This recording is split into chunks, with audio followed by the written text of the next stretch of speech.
Welcome to the Profitable NDIS Provider podcast, where we're joined by your hosts, Tania Gomez and Paul Bryan. In each episode, we'll be sharing valuable insights and tips to help you turn your NDIS business into a profitable venture. So whether you're just starting out or looking to take your business to the next level, you've come to the right place. Let's stop surviving and start thriving.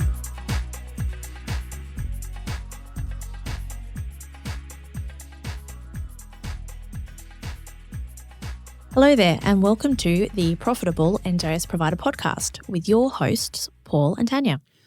Hi, Tania. Great to be here. I'm really excited for launching our podcast. Yes, absolutely. Our first episode. So welcome everyone to the Profitable NDIS Provider podcast. This podcast is being developed by Paul and myself to really talk about NDIS providers' journeys as they go through the NDIS landscape as business people, and also to help them run profitable businesses. Absolutely. One of those things about having a business is managing it really well, not just providing the services. The better you manage the business, the better you can provide services. So we love to help businesses to run a profitable business and have a good time doing it. Yes, absolutely. Now, Paul, tell us a little bit more about yourself so that all of our lovely listeners get to understand your background and I suppose what perspective you're bringing to this podcast.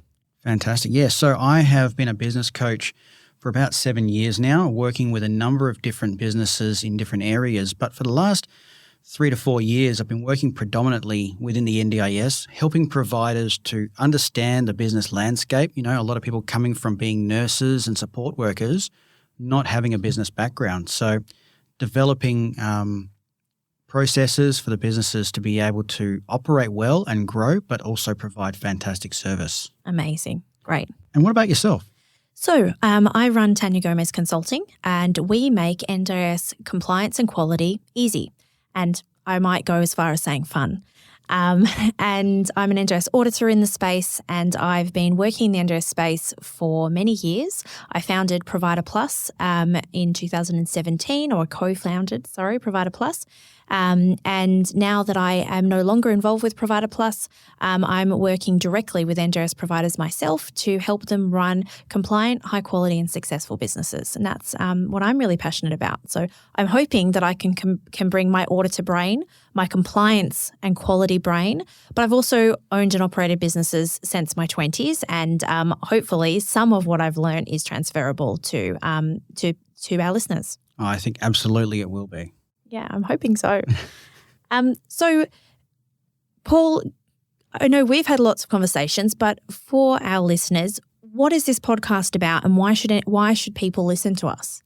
Yeah, look, this podcast is really going to be around building and developing a business within the space of the NDIS that not only helps participants to, reach their goals, and you're going to be providing services, but as the name says, be profitable in that process as well. Running a profitable business means that you can do more, you can help more people, and also live the life that you want to live as well. Yeah, absolutely.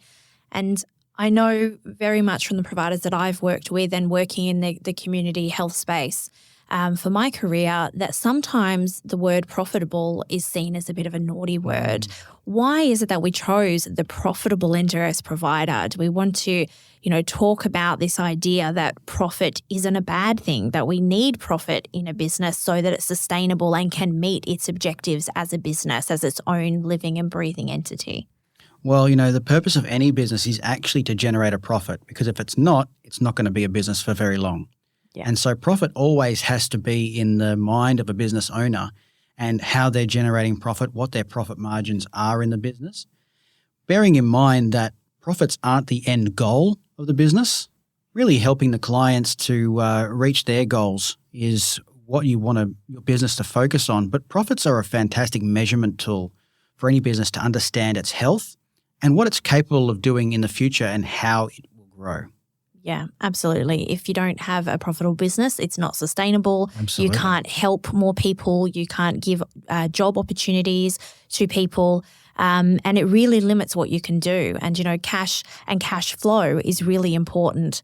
If you don't have cash flow, they always say that that cash is king, that turnover or revenue is just vanity. It's really around making a profitable business so that you have enough cash in that business to, move into a new area, whether you're a disability support worker and you want to move into operating a still house. All of that takes cash. And without running a profitable business and understanding how profit works, you're not able to use your revenue to diversify your business or grow your business, or even just have a buffer there for when you've had a bad month. Yes, absolutely.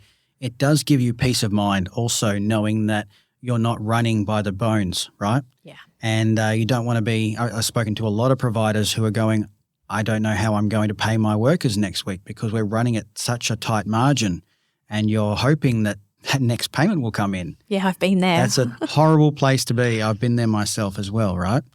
So having that margin in your business and having a profit buffer really means that you're able to do a lot more and be able to serve a lot more and even be a lot more generous in your business and how it operates. Yes, absolutely.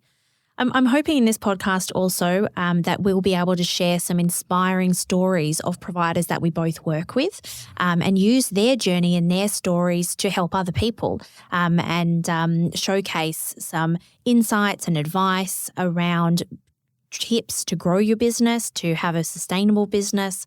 And from my perspective, also make sure that we're talking about compliance as the foundation of business success and, using as the concrete or the foundations for growing your business upon. I think that's really important because your business can be doing really well and really profitable, but if it's not also very compliant and you are really checking all the boxes that the NDIA require, you can end yourself up in some hot water. Yeah, absolutely. And just cause yourself undue stress and pressure and waste a lot of money in the process. It can be very expensive unnecessarily.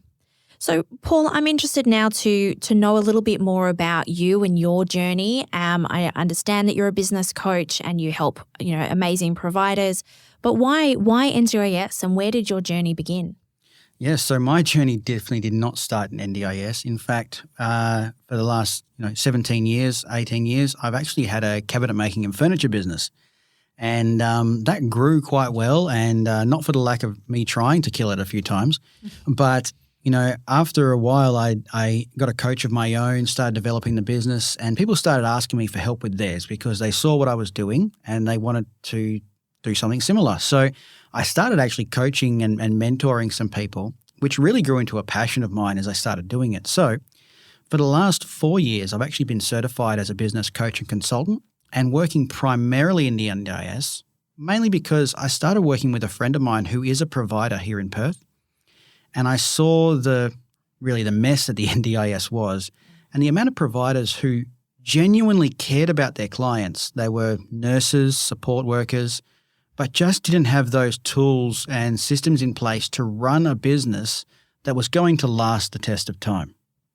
So I wanted to be able to come in, provide some help to those people, and I actually ended up developing a couple of programs. I love working in group situations, and so we developed some networking groups, we developed some training groups to help providers to grow a business that was not only profitable, but remained client-centered for a very long time. Yeah, wonderful. Wow, it sounds like you've had quite a journey and, learned quite a lot about what providers do in the space.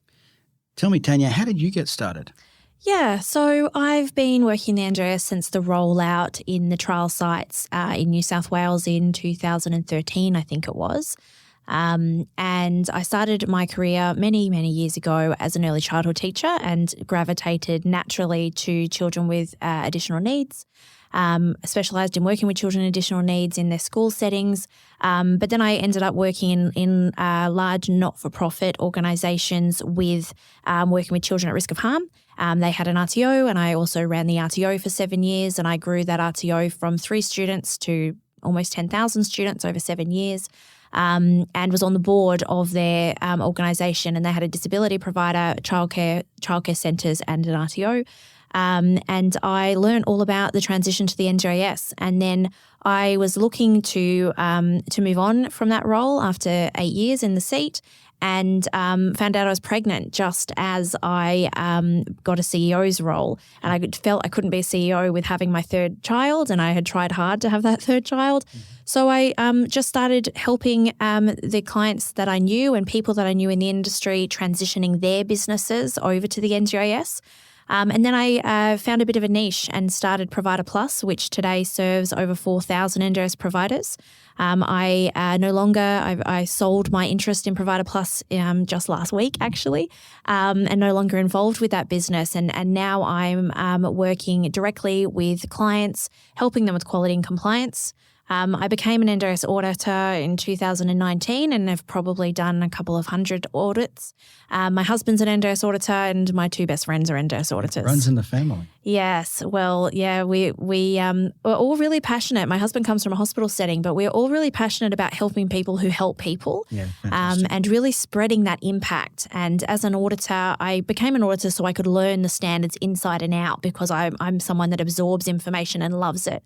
So I became an auditor so I could bring that knowledge to my clients, and I consult way more than I audit, but I love being an auditor as well. I love the process of seeing inside people's businesses and looking under the hood and poking around and really learning the lessons that they've learned. I think I learn more from every audit than, the audit side of it is great, but I really learn a lot about business. And about their businesses and what models work and how it operates and what doesn't work, and learn from their failures so that I can keep that in my mind for when I'm consulting. Absolutely. I think one of the best moments that you can have, in this sort of space is when you're working with a client and they get that aha moment. Yeah. And they go, oh, it was simple. I've made it so difficult in my head. Yes. And they just have that switch that turns over because of how you've presented some information or how you've shown them how to go through those processes. And I can only imagine, I've not been through an audit process myself, I can only imagine on the outside it looks exceptionally stressful. It is exceptionally stressful. Yeah, I often say that as a consultant in the space, I'm more of a counsellor than I am a consultant. Giving them the information is one thing, and yes, I know the information, but helping them digest it and break it into those little chunks and guide them and hold their hand through the process is actually the most valuable part of what I do. It's connecting with that person, holding them in your hands and guiding them through the process. And I hope that I remove that stress for them, because they know now they've got an expert in their corner and that someone that's there with them that understands the process. It's especially at their first audit, it's all the unknown that creates that stress and them not understanding what they can do to prepare themselves. And I see two things. I see people who do all of this preparation for months and over-prepare and over-stress themselves out, and their businesses can't operate during that period because everything is stopped. And then they stop providing good care during that period. Or I see people who do no preparation at all and completely bomb at audit, and then instead of their audit costing them $3,000 or $4,000, it ends up costing them $10,000 or $20,000 because they have to keep doing audits because they failed at audit. And I usually get people think they don't need compliance help until they fail at audit and they're going to lose their registration, and then they reach out, and often it's 6 months too late. And I can help, but it's more stressful for me. It's more stressful for them. Yeah. And if we started 6 months earlier, we could have made it a really smooth process. And really focus on compliance being a positive experience that helps you understand the weaknesses in your business so you can fix the weaknesses and have a really strong business. We're focused on improving our marketing and on our staff and on our, professional development, but we often don't see compliance as an area that we can professionally develop in as a way to minimize risk of non-conformances or risk of issues at audit. So yes, I'm very passionate about quality and compliance being part of business, but I do it commercially so that it isn't a burden, because some compliance people, some auditors that I'm friends with and work with and admire, they add too many hurdles in a business. And compliance, you have to get the business model working first and do the compliance around the business model. The other way doesn't work commercially. You can't run a business if you've got, 5 administration people and one person delivering supports. It doesn't work. There's not enough margins. I think you hit the nail on the head just there before when you spoke about being proactive in those situations, because as you said, leaving it till the last minute or waiting until there's a problem is a really stressful position to be in, and it just causes so much extra cost eating your profits. and so much extra work, which really takes away from your services. So whether it's, compliance or business development or how you have systems in your business to make sure the things happen that need to happen, being that proactive person in the business is really a must. Yes, Because absolutely. otherwise you're going to end up behind the 8 ball all the time. And it's really a mindset thing, really. And that's where business coaching comes into it. It really is preparing their mindset for working in a government regulated space where the government can change their mind on anything at any minute. They can change what you're being paid. They can change how you do things, what you're allowed to say and do. I worked in the vocational education sector for many years, and I have another business in that space. And that is really the most challenging thing, is this lack of control. And it is all a mindset and how you see it. If you welcome those opportunities, you welcome it as an opportunity to be a better provider, and you go, right, other people struggle with this. My point of difference is that this is going to be easy for me, and I'm going to get all of that right in the beginning so that I can continue to grow and scale my business and focus on the things you want to. I understand not many people want to focus on quality all the time, and they shouldn't have to. It should just be what happens in the background if you set things up right the first time.